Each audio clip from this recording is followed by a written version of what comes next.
નમસ્કાર વિદ્યાર્થી મિત્રો, સેન્ટ ઝેવિયર્સ શાળાના ઓનલાઈન ક્લાસમાં હું આપ સર્વેનું હાર્દિક સ્વાગત કરું છું.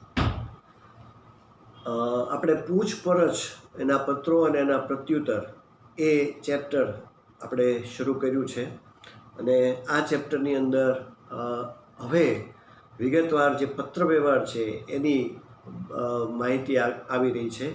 પત્રો પણ તમારે આગળ જે છે એ લખવાના છે. તો આ પત્ર વ્યવહાર એટલે પત્રો લખવા માટેનું આ પહેલું ચેપ્ટર છે, એટલે એની બાબતમાં જે કાંઈ થિયરીની આપી છે એની માહિતી પહેલાં તમને બતાવી છે ને એ આપણે મેળવી રહ્યા છીએ છેલ્લા લેક્ચરથી.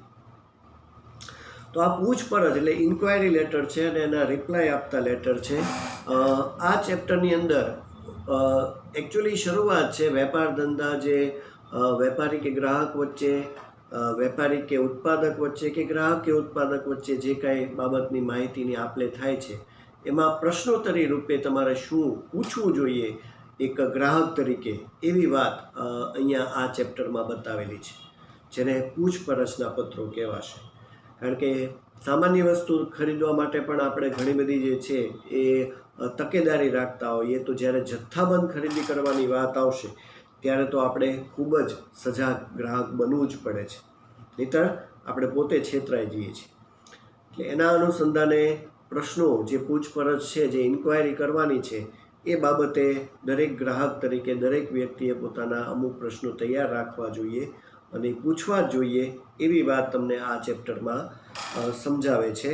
જેની વિશે આપણે વાત કરી કે વેચાણકર્તા પાસેથી માલ સામાનને લગતી જરૂરી માહિતી અને મળવાપાત્ર મહત્તમ લાભની પૂછા કરતો પત્ર, એટલે આ પત્રોને પૂછપરછના. તમારે જાણકારી મેળવવાની છે, તમે ગ્રાહક તરીકે વેપારી પાસેથી જે કાંઈ જથ્થાબંધ માલ સામાન, જથ્થાબંધ ઇન ધ સેન્સ કે તમારે આખો વેપાર શરૂ કરવાનો છે અને ઘણો મોટા પ્રમાણમાં માલ સામાન મંગાવવાનો છે. આવી બાબતમાં હંમેશા સજાગ રહીને અમુક પ્રશ્નો ખાસ કરીને પૂછપરછ કરવી જોઈએ. તો એ પૂછપરછ શું કરવી જોઈએ એ બાબતે, આ તો એની એક માહિતી થઈ કે પૂછતાછ કરતા હોઈએ. થોડી આગળ બાબત આવી કે પેકિંગ બાબતે, ગુણવત્તા બાબતે, વજન બાબતે, ગેરંટી વોરંટી બાબતે, બરાબર, આ બધી વસ્તુ જે છે કિંમત બાબતે આપણે થોડું પૂછતા હોઈએ. પણ વ્યવસ્થિત રીતે પત્રમાં, કારણ કે આ તો પત્ર વ્યવહારથી કરવાનું છે, લખવાનું છે, તો એમાં શું ધ્યાનમાં રાખવું એ તો આપણે પહેલાં સમજવું જ પડે. અને આ તો પહેલો જ પત્રની માહિતી દર્શાવતો પત્ર છે, ચેપ્ટર છે, એટલે એની અંદર આપણે વિગતવાર તો પહેલાં પત્રોની માહિતી મેળવવા માટે શું લખવું એને ધ્યાનમાં રાખવું જ જોઈએ. જે તમને આગળ નેક્સ્ટ પોઈન્ટમાં આપ્યું છે કે પૂછપરછના પત્રમાં લખવા માટે ધ્યાનમાં રાખવા લાયક બાબતો. શું ધ્યાનમાં રાખવું જોઈએ જ્યારે આપણે આવા પ્રકારના પત્રો વેપારી કે ઉત્પાદકને ગ્રાહક તરીકે લખતા હોઈએ? બરાબર. પછી આ પત્રોમાં જે કાંઈ ધ્યાનમાં રાખવા લાયક બાબતો છે એ જો તમે યાદ રાખો, એ યાદ તો રાખવાની છે, કારણ કે તમારે લખવાનું પણ છે થિયરિકલ પ્રશ્નની રીતે, પણ રૂટીનમાં પણ તમે એને યાદ રાખો તો જ્યારે આ પત્રો લખવાનો પ્રશ્ન આવશે ત્યારે તમને એના સ્ટેપ એક પછી એક ખબર હોય. કારણ કે આમાં એ જ વસ્તુ ધ્યાનમાં રાખવા લાયક બાબતમાં ગોઠવીને આપી છે કે પત્રમાં શરૂઆત કઈ રીતે કરવી, શું શું લખતા જવું અને એનો અંત કઈ રીતે લાવવો. બરાબર. તો આ બધા પોઈન્ટ યાદ હોય તો તમારો પત્ર જે છે એ ઘણો બધો સરસ સંતુલિત લાગશે અને મોટો પત્ર પણ બની રહેશે. કારણ કે પત્રો 5 માર્કમાં પૂછાતા હોય છે, બરાબર. એટલે 5 માર્કમાં ઘણું જે છે, બીજા વિષયોમાં જેટલું 5 માર્કમાં તમારે લખવું પડે છે એની કરતાં તો આમાં ઘણું ઓછું લખવાનું હોય છે, પણ વિગતવાર માહિતી આવી જવી જોઈએ. એટલે એની માટે આ તમને હેલ્પફુલ રહેશે કે ધ્યાનમાં રાખવા લાયક બાબતો. પ્લસ પાછું ઉદાહરણ તો પાછળ નમૂનાના પત્રોમાં આપ્યું જ છે, એ તો જવાબ છે તે. પ્લસ અને આ એક બીજી વસ્તુ થઈ જશે જે ધ્યાનમાં રાખવા લાયક બાબત છે. તો આ થિયરીને આપણે આજે સમજીએ છીએ. ઘણા બધા પોઈન્ટ આપેલા છે પૂછપરછના પત્રો માટે ધ્યાનમાં રાખવા લાયક બાબતો. એક પછી એક ટેક્સ્ટ બુકમાં આપણે જોતા જશું. હું તમને એક પછી એક વિગતવાર એની માહિતી સમજાવું છું. આ પોઈન્ટ યાદ હોય તો પત્રમાં કઈ રીતે લખવાની શરૂઆત કરવી, શું શું લખતા જવું અને પત્ર કઈ રીતે પૂરો કરવો એ તમે ખૂબ શાંતિથી લખી શકો છો. બરાબર. તો પહેલો પોઈન્ટ છે, પૂછપરછના પત્રની શરૂઆતમાં પત્ર લખનાર પોતાનો વ્યાપારિક પેઢી તરીકે પરિચય આપે છે. બરાબર. હંમેશા ગ્રાહક જ્યારે વેપારીને પહેલી વાર પત્ર લખે છે માહિતી માટે, ત્યારે પોતાનો વ્યાપારી પેઢી તરીકે પરિચય આપે છે. હવે અહીંયા એવું યાદ રાખવાનું છે કે તમે જે આ પત્રો લખો છો એ ગ્રાહક એટલે કોઈ, આપણે આગળ કીધું કે કોઈ એક બે વસ્તુ લેવા માટે કંઈ પત્ર ન લખવાનો, આ તો જથ્થાબંધ ખરીદી છે. અને જથ્થાબંધ ખરીદી કોણ કરે? વેપારી. વેપારી એક પેઢી છે, બરાબર, જે અહીંયા વેપાર કરવા માગે છે, પણ એ માટે એણે જે કોઈ પ્રોડક્શન કરનાર વેપારી પેઢી છે, ઉત્પાદક છે, એની પાસેથી માલ સામાન મંગાવવાનો છે. એને જ્યારે એ પત્ર લખે છે ત્યારે એ પોતે અહીંયા વેપારી તરીકે શું કરે છે એ પોતાનો પરિચય આપે છે. એ રીતે પત્રની હંમેશા શરૂઆત પોતાના પરિચયથી વેપારી પેઢી કરશે. જ્યારે આપણે કોઈને મળીએ ત્યારે આપણે પોતાનો પરિચય આપીએ ને, તમને એના લક્ષણો ખ્યાલ છે કે થોડીક પરિચિત પહેલાં જે છે, એટલે એને આપણા વિશે કાંઈક કહેવું પડે, તો એ જ શરૂઆત વેપારી પેઢી કરશે પૂછપરછના પત્રની શરૂઆત. ત્યાર પછી બીજું છે પૂછપરછના પત્રનું અનુસંધાન, એટલે કે તે પત્ર જાહેરાતના અનુસંધાનમાં વેપારી ડિરેક્ટરની વિગતના આધારે કે કોઈની ભલામણના આધારે લખાયો છે તે દર્શાવે છે. વેપારી પેઢીએ પોતાનો પરિચય આપ્યો. બીજું એમાં પેરેગ્રાફમાં શરૂઆત, આ પહેલો પેરેગ્રાફ, તમને ખ્યાલ છે કે 3 પેરેગ્રાફ હોય છે, બરાબર, પ્રારંભિક, મધ્ય અને અંતિમ. તો આ જે પહેલો પેરેગ્રાફ છે એની અંદર આ પરિચય આપ્યો સાથે કે આ માહિતી પત્ર પૂછપરછ કરનાર જે વેપારી પેઢી છે, સામેવાળા ઉત્પાદકને જે પૂછે છે એને સામેવાળાની માહિતી ક્યાંથી મળી એ કહેવાની વાત છે. કે એને કોઈ જાહેરાત જોઈતી આ વેપારી પેઢીની, ઉત્પાદકની, કે વેપારીની જે ડિરેક્ટરી આવે, ટેલિફોન ડિરેક્ટરી કે માહિતીની ડિરેક્ટરી બહાર પડતી હોય છે, બરાબર, એમાંથી આમનું નામ જાણવા મળ્યું, કે કોઈની ભલામણથી, કોઈ મિત્ર, સગા સંબંધીએ એમને કીધું ભાઈ આ ઉત્પાદક સારા છે, એમની પાસે તમે માલ સામાન મળો. ટૂંકમાં ક્યાંથી માહિતી મળી? છાપામાં જાહેરાત હતી, કે કોઈ વેપારી મિત્રએ કીધું, કે વેપારી ડિરેક્ટરીમાંથી મળી, કઈ રીતે આધાર એને મળ્યો કે એણે આ જ ઉત્પાદકને પત્ર લખ્યો? તો એવી માહિતી થોડીક સાથે લખવાની છે, બરાબર. ત્રીજું, પૂછપરછ કરવાના ઉદ્દેશની સ્પષ્ટતા કરવી જોઈએ. શું કામ પૂછપરછ કરો છો એની થોડી સ્પષ્ટતા. આમાં શું શબ્દો આવશે એ આપણે પત્રમાં જોઈશું, એટલે તમને વધારે ખ્યાલ આવશે. પણ આ રીતે સ્ટેપ તમે યાદ રાખો કે ભાઈ પહેલાં પોતાનો પરિચય આપવાનો, પછી આ માહિતી ક્યાંથી મળી એની થોડી વાત કરવાની, અને સ્પષ્ટ બાબતો. તો એ બધું સ્ટેપ વાઇઝ યાદ હોય તો એક એક પેરેગ્રાફમાં શું લખવું એ આપણે ભૂલી ન જઈએ, બરાબર. એટલે આડું ઓળું પણ ન થાય અને વિગતવાર લખાશે. પૂછપરછ કરવાનો હેતુ માલ સામાન ખરીદવા, સેવા મેળવવા, માલ ઉપલબ્ધ છે કે નહીં તે જાણવા, કે સામાન્ય માહિતી પ્રાપ્ત કરવાનો છે એ જણાવવું જોઈએ. જો સ્પષ્ટતા શેની કરવાની છે કે તમે માલ સામાન ખરેખર ખરીદવા માગો છો, કે ખાલી આ ઉત્પાદકની સેવા માટે માહિતી મેળવવા માટે, કે માલ સામાન ઉપલબ્ધ છે કે નહીં એટલું જ જાણવા માગો છો, કે પછી સામાન્ય માહિતી જ પ્રાપ્ત. તમારો ઉદ્દેશ શું છે, હેતુ શું છે પત્ર લખવાનો? કે ભાઈ મારે જથ્થાબંધ ખરીદી તમારી પાસેથી કરવી છે, કે કરવી છે, અથવા તો મારે તો ખાલી જાણકારી જોઈએ છે, બરાબર, ખાલી સેવાના સ્વરૂપે હું તમને પૂછવા જ માગું છું, બરાબર, અથવા મારે ખાલી સામાન્ય માહિતી માટે જ આ પત્ર લખ્યો છે, કોઈ ખરીદી કરવી નથી. એ જે કાંઈ હોય એ પત્રમાં સ્પષ્ટ કરી દેવાનું. આવી બધી બાબતો લખવાથી આપણો પત્ર જે છે એ થોડો વિગતવાર મોટો થશે, બરાબર. થોડીક તો માહિતી એમાં વિગતવાર હોવી જોઈએ. સાવ તમે આમાં અમુક બાબત ન લખો તો પત્ર જે છે એ સાવ નાનો એવો થઈ જશે, અને એના પૂરા 5 માર્ક તો જે છે પૂરેપૂરા ન જ મળે. એ ધ્યાનમાં રાખવાનું છે. તો એની સ્પષ્ટતા, શું ઉદ્દેશ, કયા હેતુ માટે તમે લખ્યો છે એ કરવાનું. આ બધું પેરેગ્રાફમાં જે લખવાનું છે એની વિગત છે. જે વસ્તુ મંગાવી હોય તેનું વિગતવાર અને સ્પષ્ટ વર્ણન કરવું, અને તેમાં પ્રાપ્ત થઈ શકે તેવી વિવિધતાનો ખ્યાલ મેળવવા પૂછપરછ કરી. બરાબર, તમે શું કામ પત્ર લખ્યો છે? તો કે મારે ખરીદી કરવી છે. તો પછી તમે જે વસ્તુ મંગાવવા માંગો છો ને એનું વિગતવાર અને સ્પષ્ટ વર્ણન કરવાનું છે. તમારે કઈ કઈ વસ્તુ મંગાવવાની છે, આમાં અનાજની વસ્તુ આવી જશે, ઇલેક્ટ્રોનિક વસ્તુ, તમે કયા વેપારીને પત્ર લખો છો અને તમે શું અહીંયા વેપાર કરવા માંગો છો એ મુજબ તમારી વસ્તુ આવશે. એના અનુસંધાને એનું સ્પષ્ટ વર્ણન કરવું, અને એમાં કંઈક વિવિધતા હોય તો એની પણ વિશે ખાસ કરીને પૂછપરછ કરવી. બરાબર, ઘણા બધામાં ઇલેક્ટ્રોનિક આઇટમ હોય તો એમાં ઘણા બધા ટીવી હોય તો મોડેલ બદલાતા હોય, રેફ્રિજરેટર છે, એસી છે, તમારો વેપાર જેવો છે એને અનુરૂપ તમે વેપારીને લખ્યું છે, તો કઈ કંપનીના છે, કેવું મોડેલ છે, આ બધી વિવિધતા છે એમાં, તો એની વિશે પણ સ્પષ્ટ અને ચોક્કસ જે છે વિગતવાર વર્ણન કરવું જોઈએ, જેથી વેપારીને સામેવાળા ઉત્પાદકને પણ મુશ્કેલી ન પડે અને તમારી પણ વાત જે છે એ સરળતાથી સામેવાળો સમજી શકે. આ રીતે આમાં માહિતી એક પછી એક ઉમેરતા જવાની હોય છે. ત્યાર પછી ભાવપત્રક, સૂચિપત્રક, ભાવતાલ અને અન્ય શરતો દર્શાવતો પત્રક મોકલવા માટે વિનંતી કરવી જોઈએ. જો સાથે તમે અહીંયા ભાવતાલ માલ સામાન મંગાવો છો એટલે ભાવતાલ જે કહી શકાય ભાવપત્રક, પ્રાઇસ લિસ્ટ કે ભાઈ એક એક વસ્તુની કેટલી પ્રાઇસ, એવું પણ ઘણા જે છે ઉત્પાદકો મોકલતા હોય છે. સૂચિપત્રક પણ મોકલતા હોય છે જેમાં ક્વોન્ટિટી સાથે બધી વસ્તુ જે છે હોય છે. તો આપણે પણ સાથે જે છે એ આ મંગાવવાની જે છે વિનંતી કરવી જોઈએ કે તમે અમને કોટેશન મોકલો કોઈ શરતો દર્શાવતું, કે તમારી કોઈ કન્ડિશન હોય તો એ તમે અમને મોકલી દો. તો આ બધી વિનંતી આપણે કરવાથી ઉત્પાદક આપણને આ વિગતવાર માહિતી મોકલશે.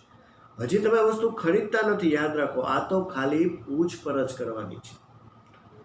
દુકાનમાં જઈને આપણે ખાલી જાણકારી મેળવીએ અને વસ્તુ પછી લઈએ એ વસ્તુ અલગ છે, પણ આ તો જથ્થાબંધ છે અને અહીંયા તો ખાલી જાણવાનો પ્રયત્ન છે. એટલે જેટલા બને એટલા પ્રશ્નો પૂછપરછમાં થવા જોઈએ. બરાબર. આવું ભાવપત્રક, શરતો દર્શાવતું, ભાવતાલ જે છે એ માટેનું સૂચિપત્રક, આ બધું વિનંતી માટે કરવું જોઈએ. આ સિવાય કેટલાક સંજોગોમાં નમૂનારૂપ સામાન ઘણીવાર જે છે ઉત્પાદક પાસે વેપારી આવો નમૂનારૂપ કે અમને કાંઈક સેમ્પલ મોકલાવો, બરાબર, તો અમે વધારે જાણી શકીએ. અથવા વસ્તુના સંચાલન વિશે પ્રત્યક્ષ નિદર્શન માટે વિનંતી કરી શકાય. પ્રત્યક્ષ નિદર્શન એટલે ડેમોન્સ્ટ્રેશન, લાઈવ જે છે, કોઈ માણસને મોકલો, અમને આ વસ્તુ સમજાવે. અમુક બાબતો, અમુક પ્રોડક્ટ એવી હોય કે જેની સીધી માહિતીનો ખ્યાલ આવતો હોય, તો ઘણા ઉત્પાદકો જે છે પોતાના માણસોને મોકલી તમને ત્યાં આવીને એ વસ્તુ સમજાવે, બરાબર, પ્રેક્ટિકલ તમને ડેમોન્સ્ટ્રેશન આપે. તો એનાથી આપણું કામ જે છે એકદમ ઇઝી થઈ જશે. એવું પણ વિનંતી સાથે કહી શકાય. ઘણા સારા ઉત્પાદકો હોય તો આવી વ્યવસ્થા કરી દેતા હોય છે.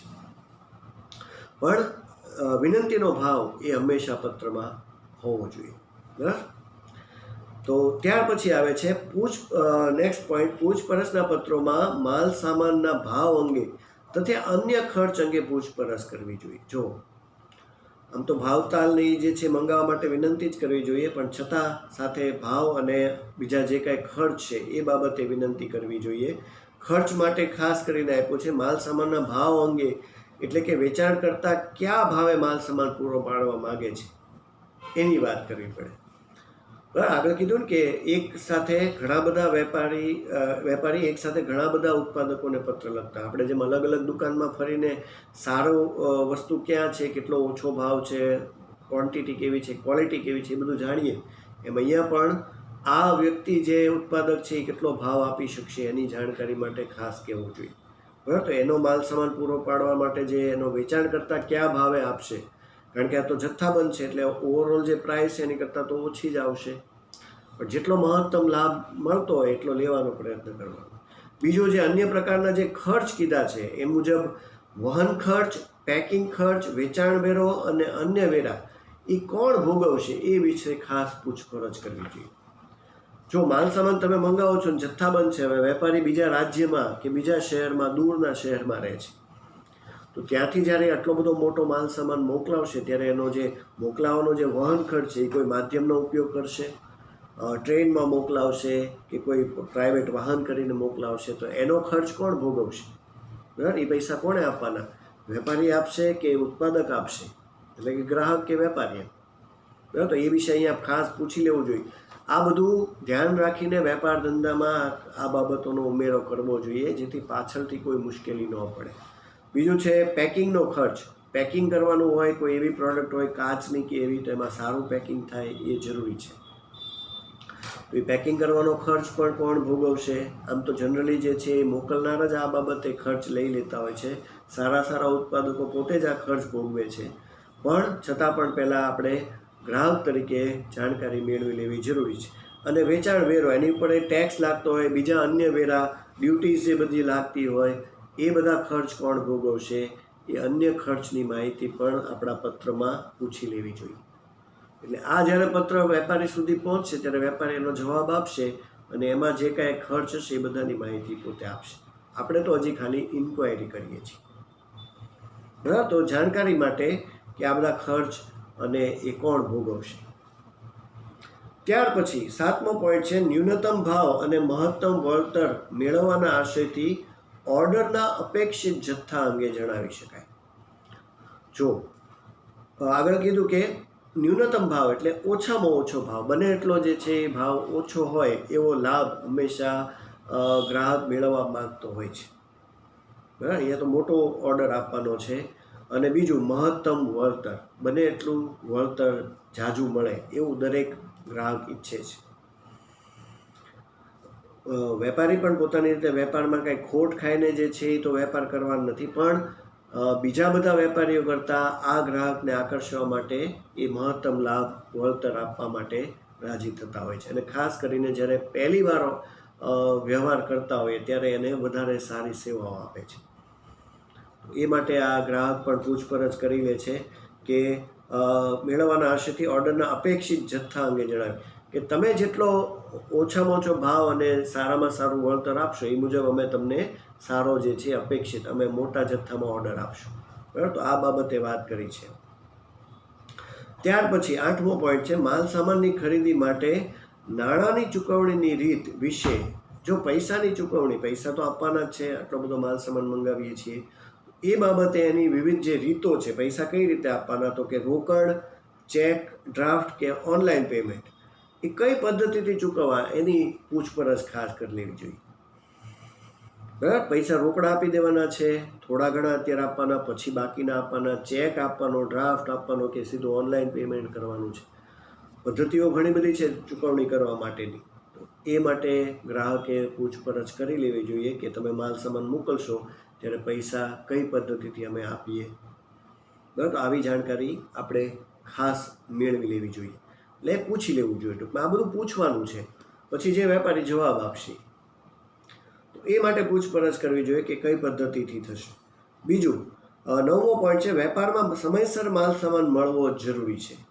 વેપાર ધંધાને શરૂ કરવા માટે માલ સામાન પહેલાં આવી ગયો હોય તો જ આપણે વેપાર શરૂ કરી શકીએ. એટલે સમયસર માલ સામાન ગ્રાહકને મળી જાય એ જરૂરી છે. એ માટે શું કીધું છે કે માલ સામાન ખરીદનાર એટલે કે ગ્રાહકે અપેક્ષિત સમય મર્યાદામાં માલ સામાન મળશે કે કેમ તે વેચાણકર્તાને પૂછવું જોઈએ. ખરીદનારે ગ્રાહકે વેચાણકર્તા એટલે વેપારીને એ પૂછી લેવું જોઈએ કે અમારે આટલા સમયમાં માલ સામાન જોવે છે, શું તમે એ માલ સામાન અમે આટલા અમારે જે જોવે છે એટલા સમયમાં અમને પહોંચાડી શકશો. કારણ કે સમયસર આગળ કીધું ને કે માલ સામાન મળવો જરૂર છે. હવે અહીંયા કોઈ આ જે ઉત્પાદક છે એ માલ સામાન મોકલે છે, અહીંયા કોઈને વેપાર શરૂ કરવો છે અને 15 દિવસમાં માલ સામાન મળવો જોઈએ એમનો આગ્રહ છે તો જ એ વેપાર શરૂ કરી શકે.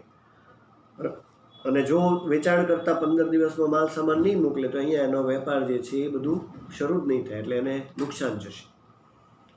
તો ખાસ આ પહેલી વાર જ્યારે આટલો મોટો માલ સામાન મંગાવતો હોય ત્યારે આ પૂછી લેવાનું છે કે તમે સમયસર અમારે જેટલા સમયમાં માલ સામાન જુએ છે એ સમયમાં તમે પહોંચાડી શકશો. તો એ કેટલો સમય છે એ પણ પત્રમાં જણાવવું જોઈએ. ભાઈ 15 દિવસમાં, 20 દિવસમાં, 25 દિવસમાં અમારે જોશે. ઘણીવાર એવું હોય છે ઘણા વસ્તુ જે છે એ ઓર્ડર એવા હોય કે જે બનાવવા પડે છે, તૈયાર કરવા પડે છે, તો એટલા સમયમાં વેપારી કરી શકશે કે નહીં. એટલે ખાસ સમય મર્યાદા જેથી આપણો માલ સામાન સમયસર આપણને મળી જાય એ માટે પૂછપરછ કરવી જોઈએ. ત્યાર પછી 10મો પોઈન્ટ છે ચોક્કસ પ્રકારનો માલ સામાન ચોક્કસ પ્રકારના પેકિંગમાં ઉપલબ્ધ થાય એવી ઈચ્છા હોય તો ખરીદનારે એ અંગે માહિતી આપવી જોઈએ, મેળવવી જોઈએ. ઘણીવાર એવું છે કે ઘણા ખરીદનાર જે ગ્રાહકો છે એને એવી ઈચ્છા હોય કે આ માલ સામાન આવા જ પ્રકારના પેકિંગમાં આવે, એનું કંપની પેકિંગ હોય તો એમાં, અથવા તો એ કોઈ ખાસ પેકિંગ કરાવવા માંગતા હોય. તો એ માટે ખાસ માહિતી મેળવી લેવી જોઈએ કે અમારે આ પ્રકારનું પેકિંગ જોઈએ છે, તમે એમાં એને માલ સામાન એવી રીતે મોકલાવી શકશો. તો એ પૂછી લેવાનું, કારણ કે પેકિંગ બહુ જરૂરી છે. પેકિંગનો મુદ્દો હજી 1-2 વાર આગળ પણ આવશે ઓર્ડરના પત્રોમાં, બીજા પત્રોમાં, કારણ કે પેકિંગ તો અને આ ચૂકવણી બધું બહુ જરૂરી છે. માલ સામાન તમારી પાસે અલગ શહેરોમાંથી કે રાજ્યમાંથી આવે છે ત્યારે એ જો યોગ્ય રીતે પેક ન થયેલો હોય તો તમારા સુધી આવતા એની હાલત જે છે એ બહુ ખરાબ થઈ જાય, ટૂંકમાં તૂટી ફૂટેલી હાલતમાં મળે છે. એટલે કંપની પેકિંગ હોય તો એ અથવા કોઈ ખરીદનાર પોતાની રીતે કોઈ વ્યવસ્થિત પેકિંગમાં એની જાણકારી હોય એની કરાવવા માગતો હોય તો એને ઉત્પાદકને ખાસ કહી દેવું જોઈએ કે અમારે આ પ્રકારનું પેકિંગ જોઈએ છે, તો એની માહિતી પણ મેળવી લેવી જોઈએ. ત્યાર પછી 11મો પોઈન્ટ છે પત્રના અંત ભાગમાં. હવે જો આ બધી જે બાબત આવી, પહેલાં તો કીધું કે શરૂઆતમાં આવું લખવું જોઈએ, પોતાનો પરિચય આપવો જોઈએ, માહિતી ક્યાંથી મળી એ.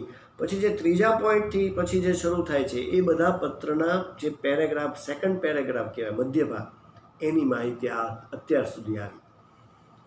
બરાબર. થોડી ઘણી બાબતો ક્યારેક ત્રીજા પેરેગ્રાફમાં આવતી હોય છે, પણ વધારે આ બધી વચ્ચેના પેરેગ્રાફની માહિતી થઈ. અને ત્રીજો જે પેરેગ્રાફ છે એની હવે વાત કરે છે, એટલે પત્રનો અંતિમ ભાગ, અંતિમ પેરેગ્રાફ. અંત ભાગમાં વેચાણકર્તાને ખાતરી આપો કે જો તેમના ભાવતાલ અને વેપારની શરતો અનુકૂળ હશે તો ભવિષ્યમાં મોટો ઓર્ડર આપશો. આ એક પ્રકારે ચોકલેટ આપવાની વાત છે. બરાબર ને? કે ભાઈ તમારો ભાવતાલ અમને વેપારની શરતો બધું અનુકૂળ આવશે તો અમે તમને જ મોટો ભવિષ્યમાં ઓર્ડર આપશું. એટલે વેપારી આપણા ઉપર પૂરું ધ્યાન આપે કે આ ઓર્ડર તો આપશું જ તે, પણ હજી પણ ભવિષ્યમાં મોટા ઓર્ડર આપશું. બરાબર. તો આવી રીતે આપણે ગ્રાહક તરીકે વેપારીને કન્વિન્સ કરાવવાની પણ વાત કરી શકીએ. તો એવું તમારે છેલ્લા પેરેગ્રાફ, એટલે જે અંતિમ ભાગ છે એમાં લખવાનું હોય છે. એમાં શું લખવું એ બાબતે આપણે પછી પેરેગ્રાફ, જે એના પત્રો છે એના નમૂનાના પત્રોમાં વિગતવાર માહિતી મળશે. ટૂંકમાં આવી રીતે છેલ્લા પેરેગ્રાફમાં, એટલે ભવિષ્યમાં મોટો ઓર્ડર આપવાની વાત સાથે પત્ર પૂર્ણ કરવો જોઈએ. અને છેલ્લે એક બાબત કીધી છે કે માલસામાનની જથ્થાબંધ ખરીદી માટે પૂછપરછના પત્રો, ઓર્ડર અને માલસામાન વહન માટે તેમજ જરૂરી સમયગાળા વિશે વિચારી અગાઉથી લખાવવા જોઈએ. જો આ બાબતની પણ એક ખાસ, કે તમે હજી તો પૂછવા માટે લખો છો, પછી વેપારી પાછો એનો જવાબ આપશે, પછી તમે ઓર્ડર આપશો, પછી ઓર્ડર મોકલશે. આ બધામાં પણ સમય જે છે ઘણો બધો જતો હોય છે. તો એટલા માટે એવું કીધું છે કે આ માટે માલસામાન તમને સમયસર મળે એ માટે આ બધા પત્રોની અગત્યતા એ છે કે એ અગાઉ સમયગાળામાં લખાવા જરૂરી છે. તમારે 15 દિવસમાં જોઈએ છે ને તમે આજે તો હજી પત્ર લખો, પછી વેપારી જવાબ આપે તો પછી તમારો સમયગાળો વયો જશે. એટલે તમારે આ પત્રોની શરૂઆત થોડા અગાઉના દિવસોથી જ કરી દેવી જોઈએ, કારણ કે પછી તો ઓર્ડર આપવાનો, વેપારી ઓર્ડર તૈયાર કરે, પછી તમને મોકલાવે, પછી તમારા સુધી પહોંચે. બરાબર. તો તમારે જેટલા દિવસમાં જોઈએ છે 15 દિવસ, તો તમારે આ પત્રો મિનિમમ 25 દિવસ પહેલાં જે છે લખી નાખવા જોઈએ. એટલે 10 દિવસ અગાઉ તો લખી જ લેવા, આ શરૂઆત કરી જ દેવી જોઈએ એમ કહેવાનો અર્થ છે. બરાબર. જેથી આપણો જે સમયગાળો છે એ વયો ન જાય. બરાબર. તો એમાં આ બાબતનો પણ ખાસ, એટલે આ બધી બાબતો ધ્યાનમાં રાખી અને જો પત્રને ધ્યાન લખવામાં આવશે તો પત્રમાં વિચારવાનું નહીં રહે કે હવે આની પછી શું લખવું, કારણ કે એક પછી એક પોઈન્ટ જે છે એ તમને યાદ જ હશે. અને બીજું કે તમે સરળતાથી પત્રમાં વિગતવાર માહિતી લખી શકશો અને તમને પૂરા માર્ક્સ પણ મળી શકશે. બરાબર. તો આ રીતે આખી જે બાબત છે એ વાંચવાની છે. આ પ્રશ્ન પણ છે, તમને 3 અને 4 માર્કમાં આ ધ્યાનમાં રાખવા લાયક બાબતોનો પ્રશ્ન પણ પૂછાઈ શકે છે. એટલે એ પણ એક યાદ રાખવાનું છે. અને બીજું આ એટલા માટે યાદ રાખવાનું છે કે આપણે પત્રમાં સ્ટેપ વાઇઝ શું લખવું એ પણ સમજી શકીએ. બરાબર વિદ્યાર્થી મિત્રો? તો આજે આ પોઈન્ટ સુધી, કારણ કે આમાં ઘણી બધી વિગતવાર માહિતી મેં તમને સમજાવી, એટલે આજે આ પોઈન્ટ સુધી રાખીએ છીએ પૂછપરછ. હવે આ પત્ર જ્યારે વેપારીને મળશે ત્યારે વેપારી એનો પ્રત્યુત્તર આપશે, જે પૂછપરછનો જવાબ કહેવાશે. અને એની થિયરી અને એમાં પણ ધ્યાનમાં રાખવા લાયક બાબતો આગળ આપણને આપી છે, પણ એની માહિતી આપણે નેક્સ્ટ ઓલામાં જોશું. અત્યારે તમારે હોમવર્કમાં પૂછપરછના પત્રોનો જે અર્થ તમને મેં સમજાવ્યો છે એ, અને આજે જે ધ્યાનમાં રાખવા લાયક બાબતોના પોઈન્ટ સમજાવ્યા, એટલું માત્ર થિયરીમાં લખવાનું છે. આનો અર્થ અને એની જે ધ્યાનમાં રાખવા લાયક. બરાબર. તો એ આજનું તમારું હોમવર્ક રહેશે, જે તમારે એકવાર કરી અને બતાવવાનું રહેશે. બરાબર વિદ્યાર્થી મિત્રો? તો હવે નવા લેક્ચરમાં આપણે આગળની બાબત સાથે ફરીવાર મળીએ છીએ. ત્યાં સુધી સર્વેને નમસ્કાર.